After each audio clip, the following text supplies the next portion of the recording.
이번에는 하회식물의 형태와 용도에 대해서 이제 설명드리도록 하겠습니다. 자, 보통 하회식물 하면은 가장 먼저 크게 분류를 해봅시다. 자, 사람 하면 머리, 어깨, 무릎, 팔 뭐 이런 식으로 나누듯이요. 꽃이 있고요, 잎이 있고요, 줄기가 있고 뿌리가 있습니다. 이것들이 각각 하는 기능이 있고, 그리고 이게 어떤 형태를 가지고 있고, 어떤 조직으로 되어 있다, 이런 얘기들을 주로 하게 되는데, 이번 시간에는 그런 것들에 대해서 중점적으로 다뤄보도록 하겠습니다.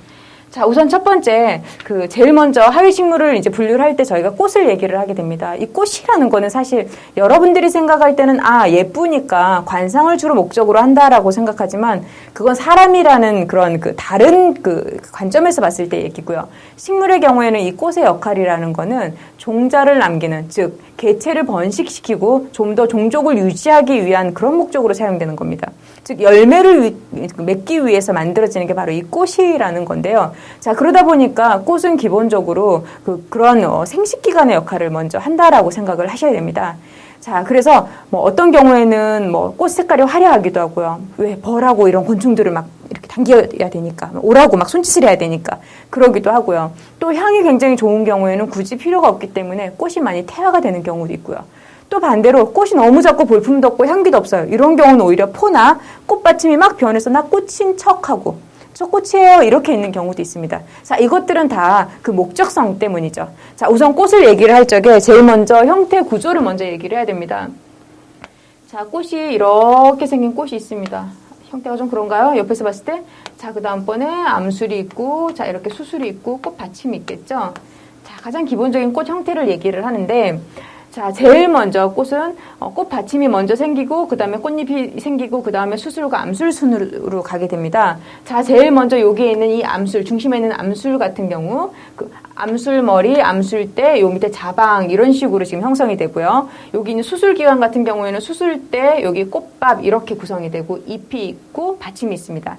식물에 따라서는 간혹 이 중에 하나가 없어지는 경우도 있고요. 그리고 태화되는 경우겠죠. 그런 경우도 있고요. 그리고 좀 다른 형태로 변하는 경우도 있는데요. 자, 이런 것들이 기본적인 꽃의 구조가 되겠죠. 자, 뒤로 쭉 설명을 드리면서 지금 제가 46페이지 설명드리고 있습니다. 자, 그 다음번에 설명을 드리면 꽃을 분류를 합니다. 자, 분류를 하는데 처음에 합판화가 있고요. 그 다음에 잎판화가 있습니다. 합판화는 꽃잎이 호박이나 이런 것처럼 이렇게 붙어있는 형태, 꽃잎의 아래 기부가 다 이렇게 붙어있는 형태를 합판화라고 얘기를 하고, 왜? 합쳐져 있다고. 잎판화는 매화나 벚꽃처럼 꽃잎이 하나씩 이렇게 별도로 붙어있는 경우를 잎판화라고 얘기를 합니다. 자, 이렇게 분류를 할 수가 있겠고요. 자, 그 다음번에 꽃잎이 어떻게 피느냐에 따라서 호피기, 겹피기 이런 식으로 분류를 하기도 합니다. 그런데 이런 내용들은 여러분들이 이 책을 읽어보시면 충분히 이해를 할 수 있기 때문에 또 사진으로 잘 설명이 되어 있습니다. 그래서 그냥 간단하게 이 정도 설명으로 넘어가도록 하고요. 제가 쭉 설명드려야 될 것 중에서 47페이지에 보시면 꽃을 구조로 분류를 할 때 어떻게 되느냐에 대해서 설명을 드리도록 하겠습니다. 자, 첫 번째 단성화가 있고 양성화가 있습니다. 단성화라는 것은 쉽게 얘기를 해서 한 꽃 내에 암술이나 수술 하나만 있는 걸 단성화라고, 성이 하나만 있다는 뜻이에요. 양성화는 양쪽 성을 다 가지고 있다라는 뜻입니다. 암술과 수술이 모두 존재한다라는 뜻인데, 자, 여기서 착각할 수 있는 거 제가 설명드리겠습니다. 자, 제가 단성화가 있고 양성화가 있다고 설명을 들었어요. 자, 단성화는 암술이나 혹은 수술이 하나만 있는 거고요. 양성화는 암이나 수가 양쪽이 두 개 다 있는 경우를 제가 양성화라고 그랬습니다. 자, 그런데 우리가 꽃을 공부를 하면서 완전화와 불완전화라는 얘기를 아마 들어보셨을 거예요. 완전화는 말 그대로 완전한 꽃이에요. 즉 암술, 수술, 꽃잎, 꽃받침이 한 꽃 내에 모두 다 완전하게 있는 경우를 완전화라고 얘기를 하고요. 불완전화는 이 중에 하나라도 없으면 불완전화라고 얘기를 합니다. 자, 그렇다면 여기에서 착각할 수 있는 게 단성화는 틀림없이 암술이나 수술 중에 하나만 있기 때문에 나머지 하나는 없다는 뜻입니다. 그래서 불완전화가 되겠죠. 그런데 양성화는 암술하고 수술이 다 있기 때문에 100% 완전하냐? 그렇진 않습니다. 왜? 암술하고 수술이 비록 한 꽃 내에 있다 하더라도 경우에 따라서는 꽃잎이나 꽃받침이 퇴화된 경우도 있습니다. 이런 경우에는 이것도 일부는 불완전화로 가겠죠. 물론 일부는 완전화로 갑니다. 그래서 양성화 이꼬르 완전화라고 얘기를 할 수는 없고요. 자, 양성화 중에 일부는 완전화 혹은 꽃받침이나 꽃잎이 퇴화된 경우는 불완전화라고 얘기를 하시면 맞습니다. 자, 이렇게 해서 분류를 하실 수 있는데, 자, 여기 단성화, 양성화는 말 그대로 암술, 수술 같은 성을 얘기를 하는 거고요. 완전화, 불완전화는 이게 완전하다, 불완전하다만 갖고 얘기를 하기 때문에 좀 다른 개념이라고 말씀드렸죠. 자, 그러나 이 단성화 같은 경우에는 암술이 있거나 수술이 있기 때문에, 즉 다른 말로 해서 암꽃, 숫꽃이 한 나무 내에 있는 자웅동화도 있고요.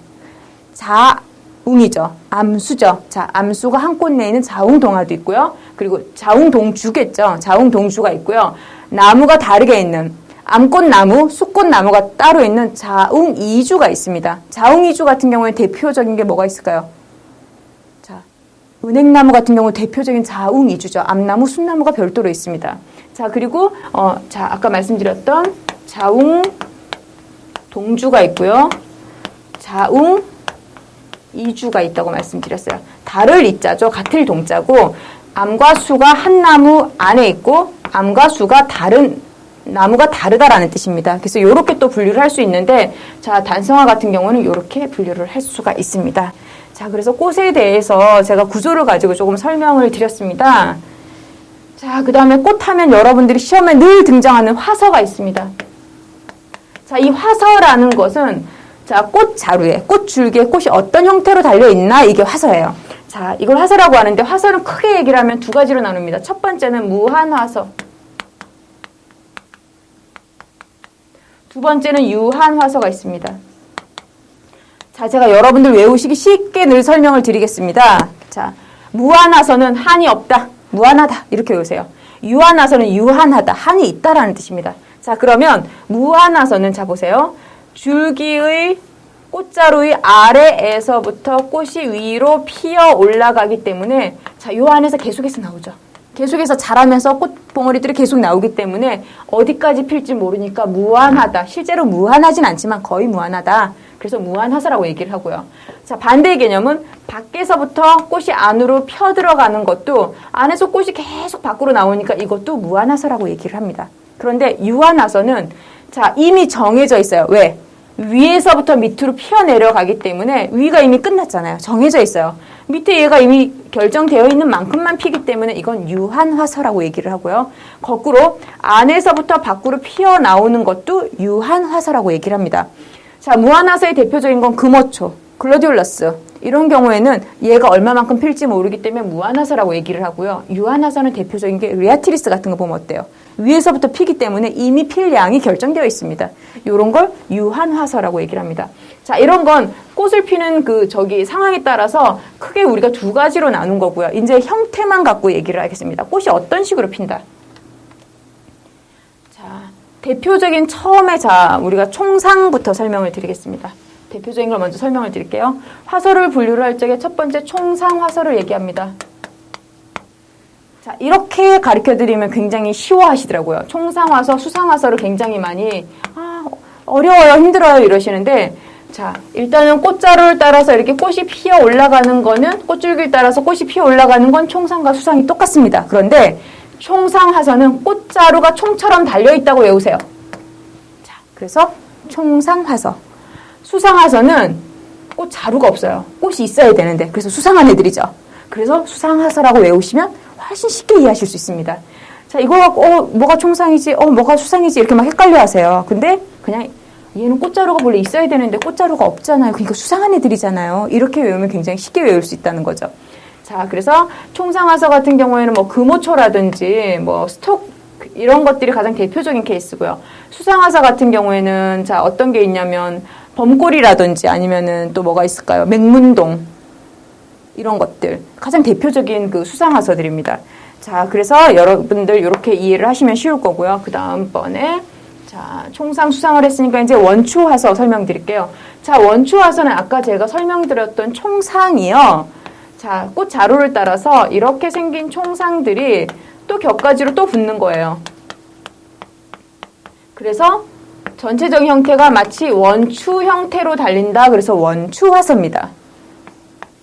자, 이건 쉽죠. 총상이 짧게 중심 줄기에 붙기는 하는데 전체 형태가 원추 형태로 붙기 때문에 원추화서다. 대표적인 게 노루오줌이 있습니다. 여러분들 아스칠베란 이름으로 아마 잘 알고 계실 텐데 자, 그래서 원추화서까지는 그렇게 이해를 하시면 될 것 같고요. 자, 그 다음에 많이 헷갈리시는 것 중에 하나가 삼방하서와 산형하서.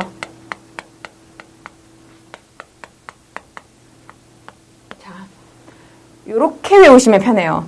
제가 이렇게 외우는 방법을 가르쳐 드리는 것 같은데, 산형화서는요, 앞에 한자를 더 넣습니다. 우산형화서. 그래서, 자, 꽃자루 중심점에서 같은 길이의 꽃들이 우산살처럼 달라붙습니다. 정확하게 얘기하면 우산을 뒤집어 놓은 것처럼 붙는데, 그래서 산형 화서입니다. 우산형 화서다. 이렇게 외우세요, 그냥. 자, 삼방화서는, 자, 여기 보시면 꽃자루 길이가 같게끔 이렇게 붙었죠. 대표적인 게 뭐가 있었어요? 아가판사스 같은 게 가장 대표적입니다. 자, 그런데 삼방화서는요, 요렇게 길이가 똑같은 게 아니라, 자, 꽃자루를 중심으로 해서 꽃들이 붙는데요. 처음에 요렇게 붙다가, 이게 전체적으로 약간 둥근 형태는 비슷하지만 밑으로 내려가면 내려갈수록 꽃자루가 길어져서 위의 형태가 이렇게 방석처럼 맞춰주는 거예요. 그래서 저는 삼방화서라고 이렇게 외우라고 가르쳐 드립니다. 자, 위가 밑에서부터 점점 길어져서 밑으로 가면 갈수록 위가 방석처럼 이렇게 둥그러지더라. 이렇게 외우세요. 그러면 우산 형태, 방석처럼 생긴 삼방화서 이렇게 두 가지로 구별을 할 수 있습니다. 자, 그래서 요거는 삼방화서에는 아킬레아 같은 것들, 뭐 우리나라 말로 하면 속명이 아킬레아고요. 우리나라 말로 하면 뭐 토플 같은 거, 이런 것들이 다 아킬레아의 삼방화서에 속하겠죠. 자, 그래서 이렇게 외우시면 좀 어떠세요? 굉장히 쉽죠? 여러분들 사실 이런 화서 같은 거 외우시라고 하면 선생님 너무 어려워요. 이 소리 먼저 하거든요. 막 우는 소리 하시는데 그렇게 우는 소리 하실 필요 없어요. 이제 이 설명 들으시면 쉽게 외우실 수 있습니다. 자, 그래서 삼방화서하고 산형화서까지 설명을 드렸고요. 자, 뒷페이지 50페이지 넘어가시면 육수화서하고 두상화서 있습니다. 자, 육수화서 같은 경우에는 책을 보시면은 자, 이렇게 곰봉처럼 방망이처럼 생긴 것에 작은 소화들이 붙어 있어서 마치 고기 덩어리처럼 보인다 그래서 육수화서라고 얘기를 하는데, 안수륨이라든지 카라 중심에 있는 그 꼭지처럼 생긴 것들, 그게 사실은 작은 꽃들이 수도 없이 모여 있는 거거든요. 그걸 육수화서라고 얘기를 합니다. 이 육수화서는 천남성과 식물에서 볼 수 있는 가장 대표적인 특징 중에 하나죠. 자, 두상화서는 자, 이렇게 약간 둥글게 생긴 꽃자루 위에 약간 작은 꽃들이 사실은 모여서 만들어진 거긴 하지만 이렇게 둥그스름한 형태로 된 걸 두상화서라고 하고요. 미상화서는 그림에서 보시는 것처럼 자, 꼬리가 있습니다. 뭐 해닝 아마란터스, 줄멘드라미 같은 것들, 이런 것들 꼬리가 이렇게 쭉쭉쭉쭉쭉 밑으로 이렇게 꼬리처럼 달리는 그런 것들을 그 미상화서라고 얘기를 하고요. 약간 독특한 형태이기는 하지만 배상화서 같은 경우 뭐 포인세티아 같은데 혹은 대극 같은 데서 볼 수 있죠. 이렇게 둥근 그 꽃 안에서 작은 꽃이 다시 나와서 피는 자, 이런 것들을 그 배상화서라고 얘기를 합니다. 대극가 식물에서 볼 수 있는 가장 대표적인 특징 중에 하나입니다. 그래서 이런 식으로 화서에 대해서 설명을 드렸는데 사실 이 뒤쪽에 설명드린 것보다도 아까 그 두상화서까지 설명드린 부분이 가장 중요한 부분이고요. 여러분들이 반드시 외우셔야 되는 부분이기도 합니다. 그런데 억지로 외우려고 하지 마시고 단어를 보고 그러고 나서 외우기 쉽게 지금처럼 이렇게 이미지를 약간 생각하듯이 외우시면 훨씬 쉽고 빠르게 외우실 수 있습니다. 자, 그래서 그 다음에 화색이 나왔습니다. 자, 화색 부분은 여러분들이 한번 읽어보고 넘어가시면 될 것 같고요. 자, 꽃 설명은 여기까지 제가 하도록 하고 그 다음번에 잎에 대해서 설명을 하도록 하겠습니다. 자, 잎은요. 줄기가 이렇게 있고 이렇게 잎이 달려요. 그죠? 잎이 달리는데 잎은 크게 우리가 두 가지로 나눕니다. 첫 번째는 외떡잎 식물의 잎과 쌍떡잎 식물의 잎으로 나눕니다. 외떡잎 식물은요. 지금 제가 여기 그린 건 쌍떡잎 식물의 잎이죠. 자, 외떡잎 식물은 자, 이렇게 보시는 게 조금 이해가 쉬울 텐데 자, 이렇게 잎 자루가 있으면요. 보통 이렇게 꽃 자루보다는 줄기를 기점으로 해서 잎집이 있어요. 이렇게 감싸지는 벼처럼 형태고요. 맥이 이렇게 나란히 맥으로 갑니다. 자, 그리고 여기는 쌍떡잎 식물은 그물맥으로 갑니다. 자, 그래서 이 구별이 좀 이렇게 아주 이렇게 전혀 다른데, 지금 요것은, 자, 52페이지에 보시면 그림이 아주 명확하게 잘 나와 있기 때문에 그림을 보시면 오히려 제가 설명을 드리는 것보다 훨씬 더 빠르게 이해를 하실 수 있을 것 같고요. 네, 그래서 뒷페이지 보시면은 뭐 잎의 구조에 어떤 것들이 있는지 뭐 예를 들어서 내부 구조에는 표피가 있고 뭐 해면 조직이 있고 이런 것들도 한번 쭉 읽어보시면 여러분들이 쉽게 이해하실 수 있을 것 같습니다. 자, 제가 설명을 드려야 될 부분은 잎의 기능 부분을 설명드리는 게 조금 더 여러분들께 도움이 될 것 같은데요. 자, 잎의 기능 부분 설명을 드릴게요.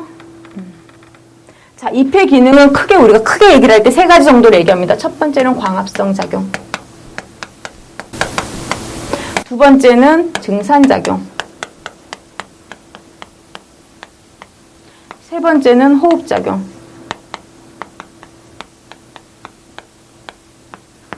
자, 글씨가 좀 약간 엉망이긴 하지만 좀 이해를 부탁드립니다. 자, 광합성 작용은요, 말 그대로 광으로 합성을 한다라는 뜻이에요. 자, 뿌리로부터 흡수된 물하고요, 그리고 기공물을 통해서 흡수된 이산화탄소를 원료로 해서 빛을 받아서 어떤 에너지를 만들기 위한 어떤 그 에너지원을 합성한다라는 뜻입니다.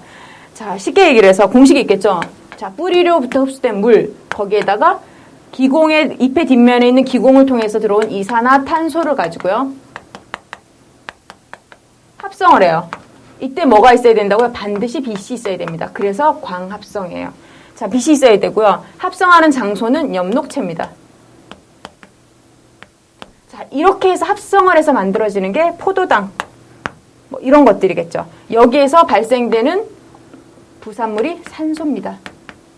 그래서 광합성 작용을 통해서 산소가 발생한다, 이런 얘기 들어보셨죠? 자, 그러시는데, 자, 이런 식으로 해서 이 광합성 작용이, 자, 됩니다. 식물은 물은 조금 덜 줘도 되지만요, 광합성 작용이 없으면은 살아갈 수가 없기 때문에 빛이 없으면 굉장히 힘들어요. 그래서 오히려 약간 물은 내가 좀 잘 못 줬어. 그런데 빛이 없는 곳에다가 두면 필요한 빛이 충분하지 못할 때는 양분을 얻기가 어렵기 때문에 굉장히 힘들어집니다. 자, 이런 거예요. 사람은 밥을 먹어서 양분을 만들어내요. 그런데 식물은 밥을 먹지 않아도 양분을 만들어낼 수 있어요. 어떻게? 빛을 통해서. 뿌리로부터 들어올 것도 있지만 빛이 반드시 있어야 됩니다. 그래서 그만큼 이 광합성이라는 게 굉장히 중요하다라는 뜻이겠죠. 자, 그 다음번에 증산작용이요. 자, 뿌리로부터 물이 들어왔어요. 자, 물이 들어왔는데 필요한 양도 있겠죠. 물론 광합성을 위해서도 필요하고요. 뭐 여러 가지 용도로 필요할 텐데 필요한 양은 2% 갈 때까지 다 흡수를 하고요. 남는 잉여 부분이 있습니다. 이 잉여 부분은 수증기 형태로 잎 밖으로 배출을 하게 되는데 그게 바로 증산작용이라는 겁니다. 이 증산작용은요, 사실 몇 가지 이유가 있습니다. 증산작용을 하기 때문에, 자, 어떻게 될까요, 식물이? 증산작용을 해서 체내의 온도를 낮출 수 있어요. 자, 두 번째는 증산작용을 합니다. 그러면 뿌리로부터 들어온 양분이라든지 어떤 그런 물질들도 있겠죠. 그런데 물은 나가지만 양분은 남아있기 때문에 체내의 양분을 축적하는 역할도 해줍니다.